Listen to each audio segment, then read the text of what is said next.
Bonjour à toutes et à tous et bienvenue dans cette nouvelle vidéo conseil concernant le bouturage. Donc le bouturage, c'est une technique de multiplication, tout comme le semis. Ça permet à partir d'une plante pour en avoir plusieurs, tout en conservant les caractéristiques génétiques principales de la plante. Voilà, donc ça permet de multiplier une plante pour en diviser simplement, avoir plusieurs plants à partir d'un seul. Donc pour ça, on va partir, comme pour les semis, avec du matériau isolant, c'est l'idéal, donc des caissettes plastiques ou des caissettes polystyrène dans l'idéal.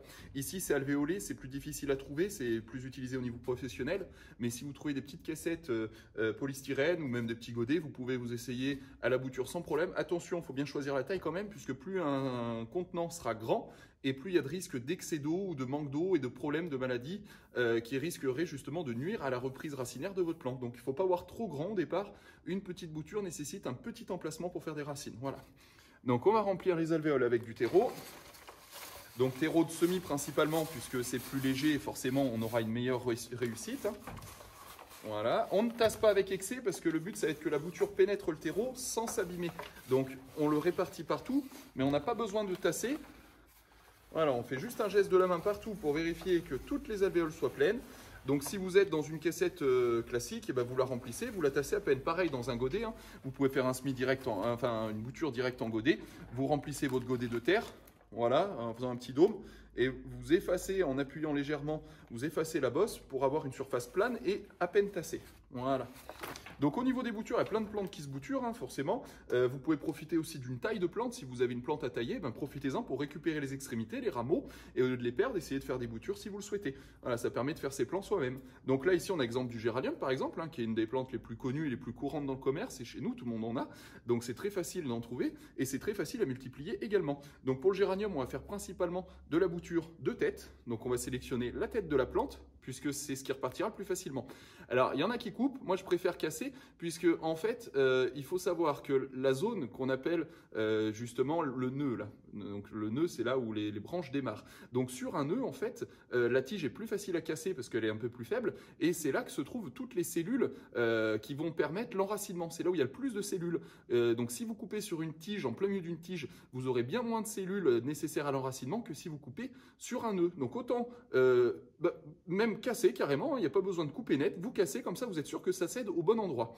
Une fois que vous avez votre bouture, vous pouvez retirer une ou deux rangées de feuilles quand même, voilà, on garde 2-3 vraies feuilles, ça suffit largement, et ensuite on met en terre et on borne bien, c'est-à-dire qu'on tasse de chaque côté. Voilà, c'est un geste très simple à réaliser.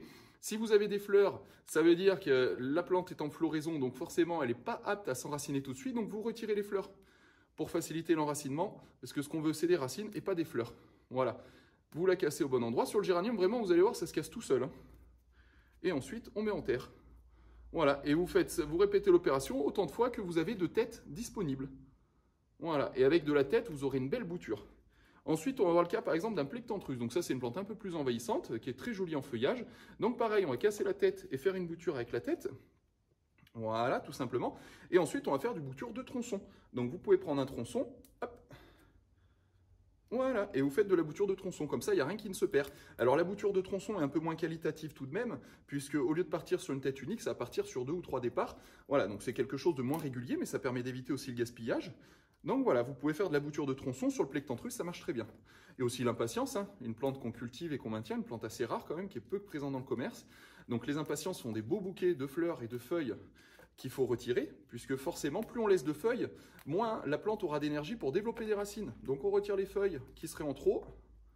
Voilà, vous voyez, par rapport au départ, vraiment, on n'a plus beaucoup de feuilles. On garde 2 vraies feuilles et une jeune feuille. Voilà, mais 2 vraies feuilles, ça suffit largement. Et là, pareil, on la recasse sur un œil, sur un bourgeon. C'est là où vraiment il y a le plus de cellules destinées à l'enracinement. Sans rentrer dans les détails, c'est ce qui fait que ça fonctionne. Voilà, donc pour les boutures, c'est très simple, vous l'avez vu, vous essayez, ça marche, ça ne marchera pas. J'ai l'exemple ici, par exemple, de bouture qu'on a fait il y a quelques temps, donc vous pouvez voir les racines, ça racine très bien. C'était une toute petite bouture de Surfinia qui maintenant est prête à être empotée. Pour l'impatience, c'est pareil, j'ai un exemple d'impatience qui a développé plein de racines et qui a recommencé à fleurir. Voilà, c'était une petite bouture comme celle-ci, il y a environ 4 à 5 semaines. Donc ça va assez vite, ça pousse très bien. Attention à l'excès d'eau au départ, et puis voilà, après une fois que vous avez une bouture, vaut mieux la rempoter dans un plus gros pot après, plutôt que de la mettre directement dans un grand pot, parce que comme je vous l'ai dit, ça peut poser problème au niveau de la reprise. Et ensuite, vous avez juste à changer de pot, ou mieux changer successivement de pot que mettre un grand directement. Ça, c'est vrai que c'est la première erreur qu'on a tendance à faire. On voit trop grand dès le départ et ça peut poser problème. Voilà, donc vous pouvez essayer de bouturer un petit peu toutes les plantes que vous le souhaitez. Il n'y a pas vraiment de limite à ça. Ça vous permet de découvrir aussi si ça fonctionne ou ça fonctionne pas. Je ne peux pas vous faire la liste malheureusement de toutes les plantes qui se bouturent parce que c'est très très vaste. Mais voilà, le meilleur moyen de savoir, c'est d'essayer. Et ensuite, vous laissez ça à l'intérieur, température régulière. Ça fonctionnera très bien comme ça. Il n'y a pas besoin de matériel très poussé. Je vous le dis, juste le terreau de semis si vous voulez mettre toutes les chances de votre côté et c'est tout. Voilà.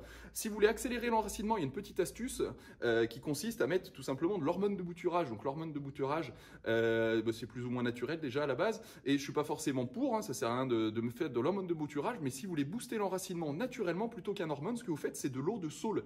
Le saule, on connaît tous le saule, le saule sauvage, le saule crevette, le saule pleureur qui est un des plus courants. Voilà, donc les saules en fait ont la capacité de pouvoir faire des racines très facilement sur toutes les branches. Vous savez, si un saule tombe, il s'enracine. Même s'il est cassé net au niveau du tronc, il ne meurt pas, il tombe par terre, ça s'enracine, ça redémarre. Voilà, donc le saule a vraiment un pouvoir d'enracinement très important, une très forte rhizogénèse. Donc c'est pour ça que le saule, vous pouvez l'utiliser. Donc vous ramassez des branches de saule, même du saule sauvage ou du saule pleureur, vous les coupez en tout petits morceaux, vous les broyez un petit peu, vous mettez à peu près 1 kg de saule dans 10 litres d'eau et cette substance que vous allez obtenir sera très bien déjà en trempage si vous voulez. Quand elle est concentrée, vous trempez vos boutures dedans avant de les faire et ensuite vous faites votre premier arrosage sur des semis ou sur des boutures avec de l'eau de saule. Voilà, donc à peu près 10 litres de saule, 10 litres d'eau pour 1 kg de saule et ça fonctionnera très bien. Vous laissez macérer 2-3 jours au minimum, voire une semaine et ensuite vous allez voir, ça va vraiment booster votre enracinement et totalement naturellement. Voilà. J'espère avoir été assez clair et précis dans cette vidéo. N'hésitez pas à poser toutes vos questions et m'indiquer vos remarques en commentaire. J'y répondrai avec plaisir. Et n'oubliez pas de vous abonner à notre chaîne. Merci et à bientôt dans une nouvelle vidéo.